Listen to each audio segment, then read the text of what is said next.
कभी कभी जिंदगी हमें सबसे बड़ा सबक वहीं से देती है जहां हम सबसे ज्यादा टूटे हुए होते हैं। और समीर की कहानी भी कुछ ऐसी ही है। बाहर से शांत, अंदर से तूफान। समीर 26 साल का एक आम सा लड़का, चेहरे पर मुस्कान, लोगों के बीच हमेशा खुश। लेकिन जो कोई नहीं जानता था वो ये कि वो रातों को नींद की जगह चिंता, डर और खालीपन से लड़ता था। हर सुबह वो खुद से एक ही सवाल पूछता, क्या मेरी लाइफ कभी सुधरेगी? नौकरी में मन नहीं लगता था, रिश्तों में दूरी बढ़ती जा रही थी और सपने सपने तो जैसे कब के धूल बन चुके थे। उसे लगता था कि दुनिया उसके खिलाफ है। लेकिन एक दिन एक ऐसी घटना हुई जिसने उसकी जिंदगी का पूरा रुख बदल दिया। समीर ने कभी सोचा नहीं था कि बदलाव बाहर नहीं, उसके भीतर से शुरू होने वाला था। और यहीं से शुरू होती है उसकी सबसे बड़ी लड़ाई, अपने मन, अपनी सोच और अपने डर के खिलाफ। रात के 2 बजे थे। शहर सो चुका था, पर समीर की आंखों में नींद कहां। पंखा चल रहा था, बाहर हल्की बारिश थी, लेकिन उसके मन में तूफान उठा हुआ था। वो करवटें बदल रहा था, कभी भविष्य की चिंता, कभी रिश्तों की उलझनें, कभी अधूरी इच्छाएं, कभी बिना वजह का डर। और तभी उसने एक सवाल खुद से पूछा, आखिर मेरे जीवन में इतनी बेचैनी क्यों है? क्यों मैं खुश होकर भी खुश नहीं रह पाता? यही सवाल हम में से लाखों लोग हर रात खुद से पूछते हैं। और आज हम इसी सवाल का जवाब ढूंढेंगे, लेकिन किसी इंसान के पास नहीं, बल्कि भगवद गीता की उस अनमोल बुद्धि में जो आज भी हमारे सवालों पर रोशनी डालती है। नंबर 1, मन हमारा पहला युद्ध क्षेत्र है। कहानी शुरू होती है समीर से। एक साधारण लड़का, एम्बिशियस, मेहनती, अपने सपनों के पीछे दौड़ने वाला। लेकिन उसके अंदर एक दुश्मन था, उसका अपना मन। कभी उसे कहता, ये काम मत करो, लोग क्या कहेंगे। कभी कहता, तुमसे नहीं होगा। कभी कहता, छोड़ो बाद में देखेंगे। कभी कहता, तुम अकेले हो, सब तुमसे आगे हैं। और गीता कहती है, मनुष्य का मन उसका मित्र भी है और शत्रु भी। समीर का मन उसका सबसे बड़ा शत्रु बन चुका था। नंबर 2, क्रोध, वो आग जो पहले हमें जलाती है। एक दिन दफ्तर में छोटी सी बात पर उसका सहकर्मी उससे बहस कर बैठा। बस समीर का क्रोध फूट पड़ा। शब्द ऐसे निकले जो कभी वापस नहीं आते। उसने फाइलें पटक दी, गुस्से में कमरे से निकल गया। लेकिन अगले ही पल उसे समझ आया कि गलती उसी की थी। उस रात उसे अपने शब्दों का बोझ नींद नहीं लेने दे रहा था।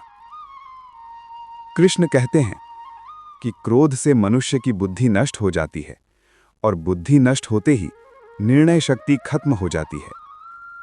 क्रोध हमेशा गलती करवाता है, और गलती हमेशा नुकसान पहुंचाती है। समीर समझने लगा था कि क्रोध दुश्मन नहीं, हमारी कमजोरी है।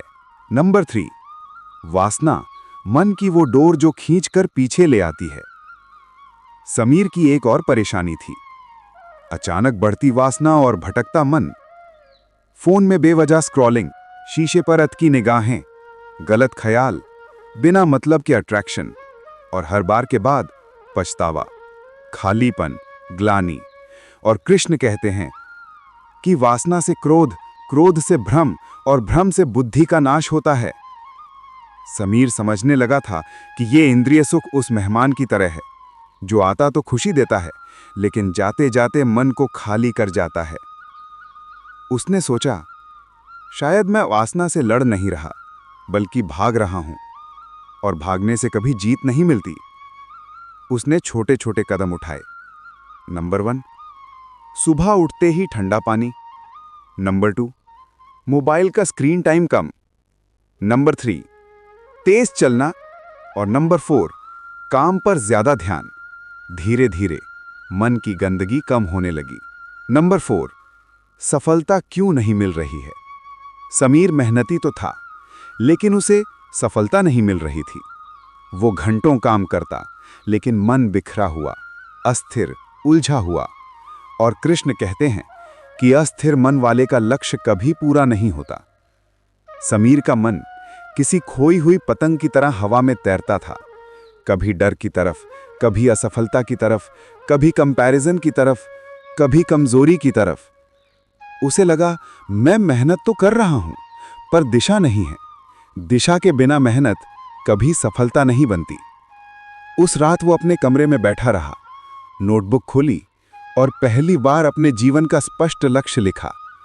उसी पल उसे लगा जैसे अंधेरे में एक छोटा सा दीपक जल गया हो।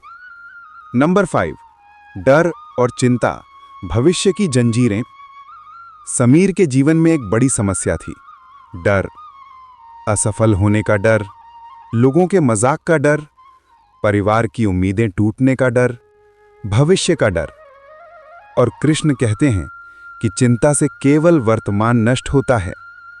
समीर को एहसास हुआ कि उसका 80% समय चिंता में बीत जाता था और केवल 20% काम में। जिस कार्य को 2 घंटे में खत्म होना चाहिए, वो 6 घंटे में भी नहीं होता था। उसने चिंता छोड़कर आज पर ध्यान देना शुरू किया। आज का काम = आज, बाकी सब बाद में। नंबर 6, असली मोड़, मन पर विजय। एक शाम समीर छत पर बैठा सूरज ढलते देख रहा था। हल्की हवा, हल्की रोशनी और मन एकदम शांत। उसी समय उसने खुद से कहा, मैंने परेशानियां बदलने की कोशिश की, लोग बदलने की कोशिश की, पर सच में बदलना था मुझे अपना मन।